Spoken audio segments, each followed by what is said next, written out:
Bonjour à tous. Alors, je souhaitais faire cette vidéo sur le thème de la multitude des matrices. La matrice, c'est un sujet qui a été largement beaucoup déployé ces dernières années et pour cause, que ce soit sur le web, dans les médias, sur les réseaux, au ciné, avec une conscientisation de plus en plus présente des modes, des forces, des mouvements qui s'y opèrent.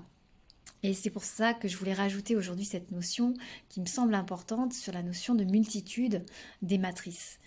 Euh, alors je me présente, je m'appelle Karine, je suis écrivain, coach et thérapeute spirituel et j'accompagne les personnes vers leur épanouissement intérieur.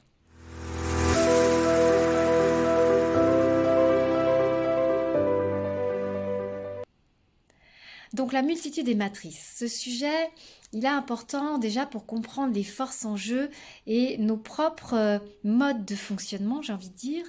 Et il est important aussi pour, dans la période actuelle que l'on est en train de traverser, parvenir à se positionner. C'est ce qui nous est demandé aujourd'hui, clairement.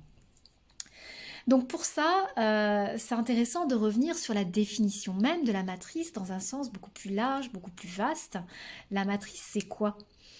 La matrice, c'est finalement cette matière, cette substance qui englobe tout le vivant et qui lui confère une structure suffisante pour lui permettre d'évoluer. Cette notion d'évolution est à mon sens extrêmement importante et indissociable de la notion de la matrice. Et de cette matrice, de cette matière, peut alors se subdiviser une multitude de réalités, une multitude de concepts. Finalement, la matrice, c'est une réalité, c'est un concept. Tout dépend du niveau auquel on va se positionner. Par exemple, si je me positionne au niveau du bébé, le bébé, il évolue dans sa matrice, qui est l'utérus, dans la matrice du ventre de sa mère, qui lui confère une structure, des aliments, des nutriments qui lui permettent justement d'élaborer son corps physique. De la même manière, si je prends la réalité de l'enfant ou de l'adolescent, il évolue dans la matrice familiale qui lui confère elle-même une structure, un cadre, des règles, une éducation pour lui permettre d'évoluer vers son stade adulte.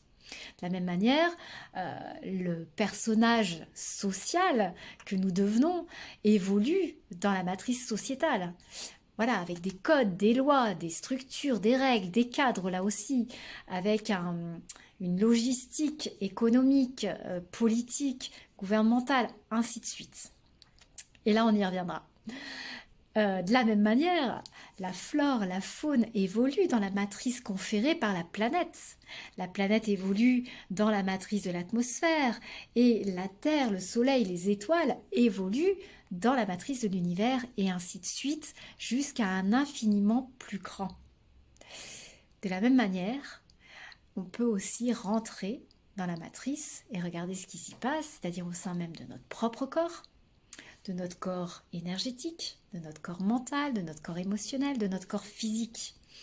Mon corps physique, mes organes s'orchestrent magistralement à l'intérieur de ce corps grâce à la structure que ce corps leur confère.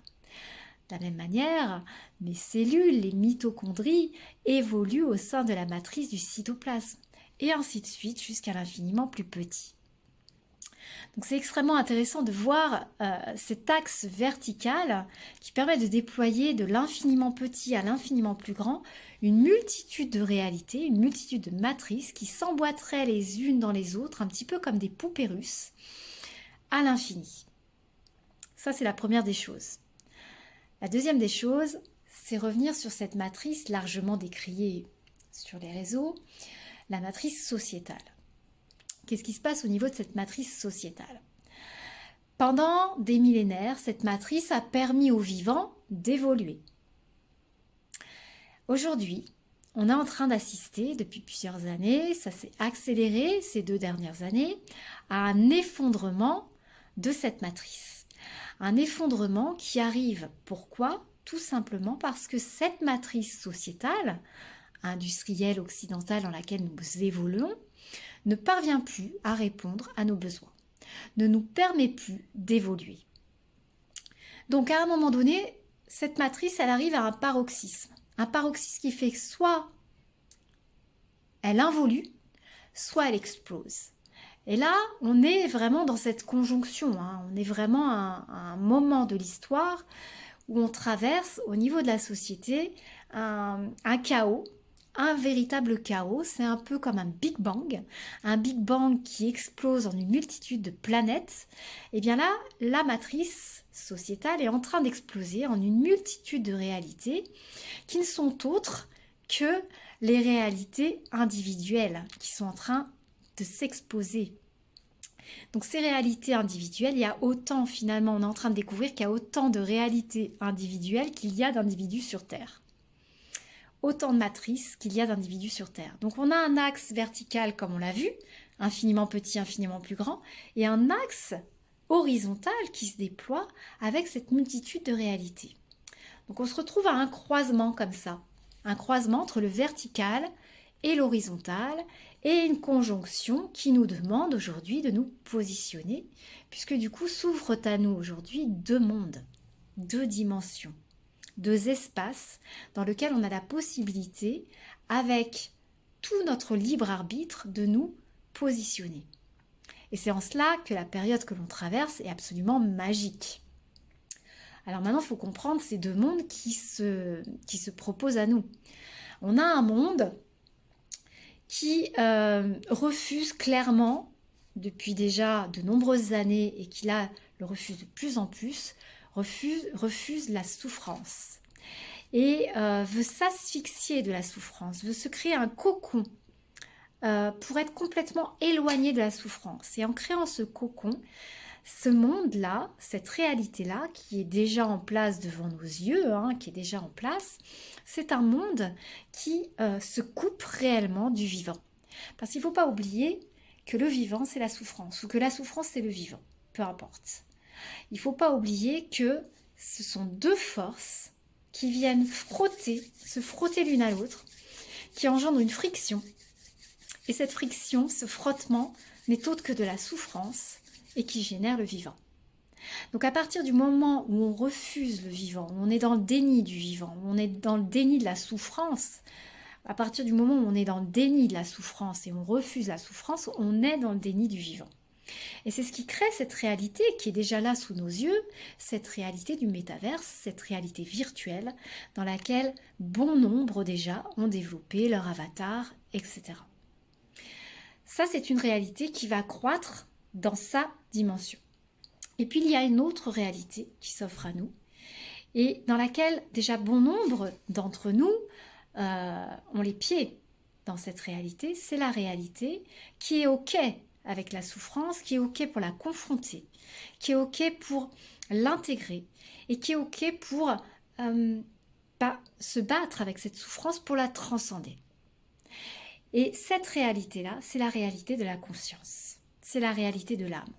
C'est une autre réalité. Ce n'est qu'une réalité, mais c'est une réalité qui va permettre aux vivants de croître et d'évoluer. Mettre de la conscience et aller dans cette dimension de la conscience va permettre aux vivants de continuer d'évoluer.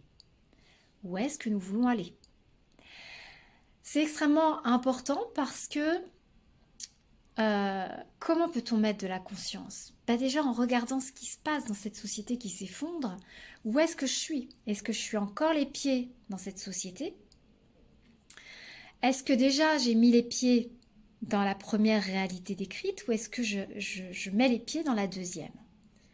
Donc voilà, aujourd'hui on est dans cette conjonction où il y a un peu trois réalités qui s'affrontent au sein même de cette réalité qu'on connaissait, qui était notre réalité sociétale, occidentale, industrielle, qui aujourd'hui manifeste de plus en plus fort, de plus en plus violemment ces jeux de pouvoir, ces jeux psychologiques, ces jeux de contrôle, de manipulation, de séduction, d'irresponsabilité, mais en mettant tous ces jeux-là en effervescence nous permet de nous positionner dans un monde ou dans l'autre.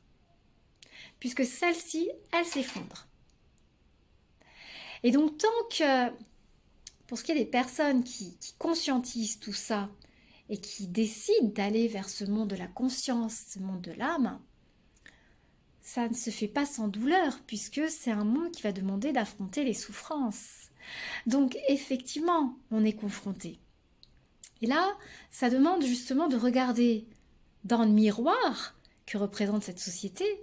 Qu'est-ce qui me dérange? Qu'est-ce qui vient encore se frotter à moi au niveau de ces jeux de pouvoir? Est-ce que moi-même, je suis moi-même dans ma propre réalité, avec moi-même et avec les autres, dans des jeux psychologiques sur lesquels je dois mettre de la conscience, sur lesquels je dois évoluer pour me permettre de transcender cette souffrance et d'aller intégrer cette autre réalité qui s'offre à moi. Voilà. Donc, je vais m'arrêter là. Je vais n'hésitez pas à me mettre en commentaire sous la vidéo s'il y a des questions, s'il y a des partages, s'il y a des critiques même qui nous permettraient de co-construire cette notion de matrice multidimensionnelle et cette notion de chaos dans lequel nous sommes et ce vers quoi on veut se diriger. C'est extrêmement intéressant. Et n'hésitez pas non plus à liker et à partager cette vidéo si elle vous a paru intéressante et si elle vous a donné des clés de compréhension. En tout cas, je reviendrai vers vous avec grand plaisir pour une prochaine vidéo. En attendant, je vous souhaite une belle journée et à très bientôt.